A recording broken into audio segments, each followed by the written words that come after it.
Okey, jom kita terus masuk ke perbincangan sumber kita hari ini. Pernah tak anda terfikir tentang satu soalan bahasa yang sebenarnya tak pernah diajar untuk ditanya? Untuk merungkai benda ni, saya nak bawa anda selami satu kisah pasal seorang remaja berumur 13 tahun. Dengar macam biasa je kan? Tapi percayalah, kisah dia ni mendedahkan satu strategi besar yang secara literalnya boleh ubah cara kita melihat seluruh kehidupan kita. Kenalkan, nama dia Zen. Dia ni seorang remaja Cina Malaysia yang sangat kuat berfikir, agak matang untuk umur dia. Dan dekat sinilah bermulanya satu konflik yang saya rasa cukup dekat dengan jiwa ramai antara kita. Ada pertembungan antara hujah logik Zen dengan tekanan emosi dari ayah dia yang berkeras nak dia belajar bahasa warisan keluarga. Zen cakap macam ni, bahasa Inggeris dah bagi saya semuanya. Saya betul-betul tak nampak apa lagi yang bahasa Cina boleh tambah. Kalau difikirkan balik, untuk seorang remaja, itu satu hujah yang sangat-sangat logik dan munasabah. Jadi, soalan utama yang bermain di fikiran Zen adalah bahasa apa yang patut saya belajar. Tapi kita kena faham tau, ini bukan sekadar soalan biasa pasal kerja sekolah atau subjek tambahan. Sebenarnya, ini adalah salah satu langkah pertama yang paling realistik dalam apa yang kita boleh panggil sebagai game of life atau permainan kehidupan.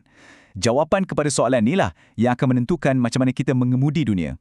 Untuk faham situasi ini dengan lebih mendalam, kita kena tengok satu konsep, iaitu NPC atau Non-Playable Character. Kalau anda main game, anda tahulah NPC ni apa. Mereka ni watak yang terima je skrip kehidupan bulat-bulat. Secara automatik, mereka ni sama ada cuma ikut arahan tanpa banyak soal atau memberontak secara membutik tuli. Maksudnya kat sini, sama ada anda ikut je telunjuk ibu bapa atau anda asyik nak membantah tanpa sebab, dua-dua tu sebenarnya benda yang sama. Kenapa? Sebab kedua-duanya cuma reaksi automatik. Tak ada niat yang jelas pun. Dekat sinilah kita nampak dengan jelas apa yang membezakan NPC dengan PC, player atau pemain sebenar. Pemain sebenar ni, sebelum dia buat apa-apa keputusan, dia akan tanya, kenapa? Dia tahu macam mana nak agihkan sumber dia dengan sengaja. Kalau kita tengok balik pada Zen, dia memang ada naluri seorang pemain sebenar sebab dia mula persoalan kebiasaan. Tapi isunya sekarang, tanpa kaedah yang betul, pemberontakan dia tu hanyalah sekadar tindakan seorang NPC yang cuma pakai kostum berbeza. Dia belum betul-betul pegang controller tu lagi. Jadi, apa sebenarnya poin yang paling kritikal dalam semua ni? Ianya adalah menyedari kekangan utama kita. Inilah satu-satunya sumber yang 100% saksama yang diberikan kepada setiap pemain dalam Game of Life ni. 24 jam sehari, tak lebih, tak kurang. Mari kita tengok macam mana keadaan ini terbentuk dari awal. Keadaan permulaan kita masa lahir macam bangsa, kekayaan keluarga, duduk kat mana, bahasa ibunda, semua tu sangatlah rawak. Papan permainan yang Zen dapat masa dia lahir tu, bukannya dia yang pilih pun. Tapi ada satu je pemboleh ubah yang dia boleh kawal sepenuhnya. Apa dia? Ianya adalah macam mana dia peruntukkan atau labuhkan masa 24 jam yang dia ada setiap hari. Itu je yang dia betul-betul boleh kawal. Okey, berbekalkan falsafah pasal masa tadi, jom kita fokus balik kepada mekanik bahasa tu sendiri. Sebelum kita nak luangkan berjam-jam masa kita untuk belajar sesuatu bahasa, kita patut tanya dulu, apa sebenarnya fungsi bahasa dalam permainan anda? Apa sebenarnya yang bahasa ni buat? Kalau nak diikutkan, fungsi bahasa ni boleh dipecahkan kepada 4 bahagian utama. Pertama, akses pengetahuan. Kedua, penyertaan sivik. Ketiga, kedudukan sosial dan ekonomi. Dan yang keempat, identiti dan kesinambungan budaya. Masalahnya sekarang, berdasarkan sumber yang kita bedarat ini, nampaknya Zen cuma nampak potongan pertama tu saja. Dia tak nampak lagi gambaran yang lebih besar. Kalau kita bedah bab akses pengetahuan, sejujurnya, Zen memang 100% betul. Kalau nak dapatkan fakta mentah belajar ilmu baru, bahasa Inggeris memang pegang kelebihan yang luar biasa. Ia ibarat kunci atau pintu masuk ke kesusasteraan saintifik, sumber teknologi dan ia adalah bahasa utama untuk tools AI sekarang. Boleh dikatakan bahasa Inggeris hari ini adalah infrastruktur asas untuk seluruh dunia moden. Pelaburan masa kat sini pulangannya sangat tinggi.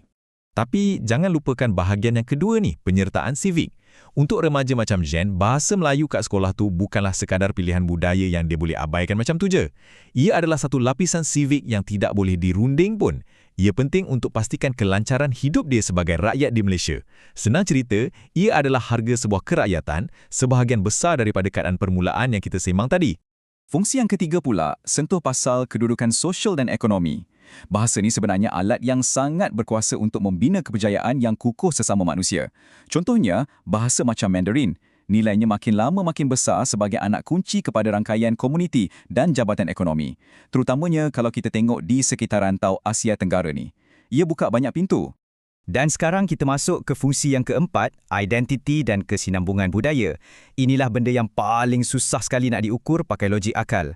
Sebab tu jugalah ibu bapa selalu jadikan ini sebagai senjata emosi untuk memaksa. Dan remaja pula dengan cepatnya akan tolak ke tepi. Tapi kat sinilah terletaknya jenaka, rentak emosi dan struktur pemikiran asal yang nak diterjemah macam mana pun takkan sama rasanya. Sesiapa yang nak jadi pemain sebenar, wajib mengakui hakikat ini dengan jujur. Jadi, kalau kita ringkaskan, inilah realiti 3 bahasa yang Zen kena hadap. Bahasa Inggeris adalah lantai atau asas pengetahuan yang dah memang terbukti wajib ada. Bahasa Melayu pula adalah lapisan civic yang memang dah tetap. Dan akhirnya, bahasa Cina. Ini adalah pemboleh ubah strategik yang masih lagi dipertikaikan dalam kepala dia sekarang ni.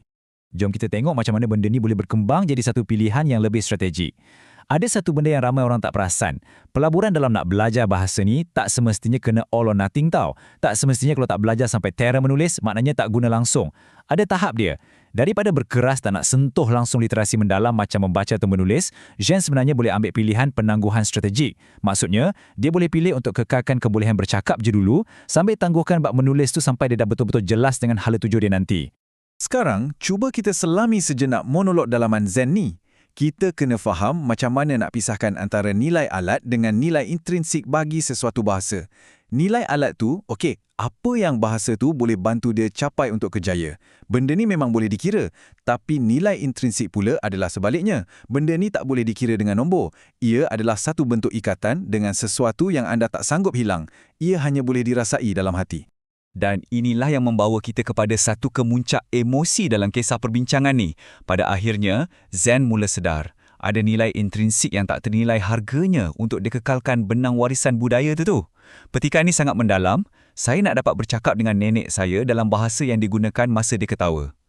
Wah, dia akhirnya pilih bahasa itu bukan sebab dia dipaksa atau perlu akur dengan ayah dia, tapi sebab dia sendiri yang mahukannya. Dia dah mula nampak nilainya. Inilah yang kita panggil sebagai pergerakan atau langkah seorang pemain sebenar. Tak ada masalah pun nak cakap tidak atau nanti dulu, asalkan ianya satu keputusan yang kita buat secara sengaja dan sedar lepas kita betul-betul kaji apa yang ada di depan mata.